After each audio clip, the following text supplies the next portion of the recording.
Hello! Telling Tuesday. It's coming a little late today, but you are in for a story just the same. There once was a farmer, and he lived on his small farm with his 3 children. And while the farmer, he didn't know when his time would come, he wanted to be prepared. He wanted there to be a plan for when he died and what would happen with his farm. He didn't want his 3 children to fight over it, so one day he called them together. "My children," he said, "I'm not saying that I'm going anywhere anytime soon, but I want to be prepared.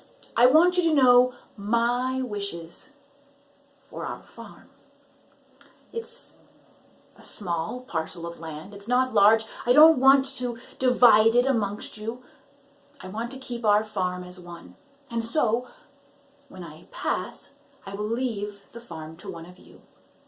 For the other 2, I will provide a sum of money to help you on your life's ventures. But I have devised a contest to decide which one of you will get to have the farm. It will be a contest to see who can fill this room the longest." They were sitting in the main room of the farmhouse, and each of the children looked up at the walls and the ceiling. Their father handed them each a coin. "I want you to take this coin to town and use it, and then you can show me how you would fill this room."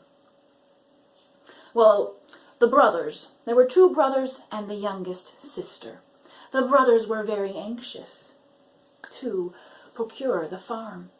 The oldest brother, he went to town with his coin, and he bought pillows, as many down pillows as his coin would buy.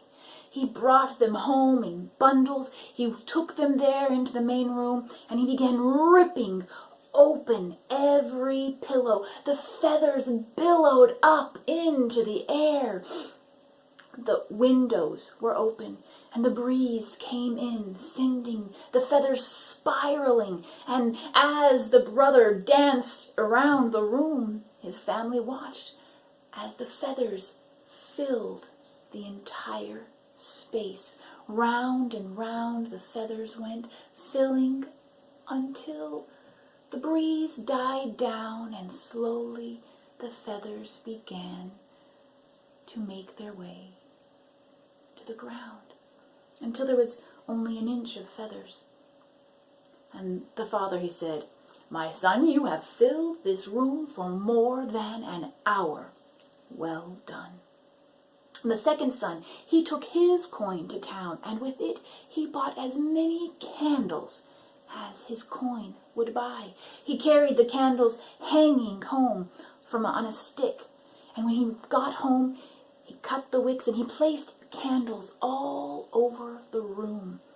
He lit each candle, and the family stood back and enjoyed the aura, the light that filled the room. The family sat down and they ate around the table by the light of the second son's candles. 1 hour, 2 hours went by. Before the candles began to grow shorter and shorter, the wax dribbling over the edges, until finally the wick and the flame went out, and there was nothing but a sizzle of smoke. "Over 2 hours," said the father. "Well done, my son." Then it was the daughter's turn. She took her coin to town. With it, she bought bread and produce, and all along her journey's way, she invited everyone that she met to come to their home on that night for a feast and a celebration. When she arrived back home, she made food preparations until the table was full of food, and in the evening, the families and friends began to fill the room. And when everyone had assembled, their plates were full with food, the daughter began to tell a story. All eyes were on her, captivated, and when she finished, she sang them a song. Then she turned to her neighbor and said, "What do you have to share?" And each took a turn, hour after hour, sharing a story or a song, a chorus of melodies. And when morning came, the sun was again rising, and the friends and family were making their way home. And the brothers said, "Well, sister, how did you fill the room?" And the father looked at them and said, "Well, your sister has filled this room twice over, and all the night long. First, she filled the entire room with her stories and songs, and then invited others to do the same. And second, all night long, she filled this room with joy. I leave my farm to you, my daughter." And when he passed, so it was. The daughter continued to live on the farm, and she invited her brothers to continue filling their home with stories and songs as a family. I hope you have a wonderful day. Fill your rooms with love.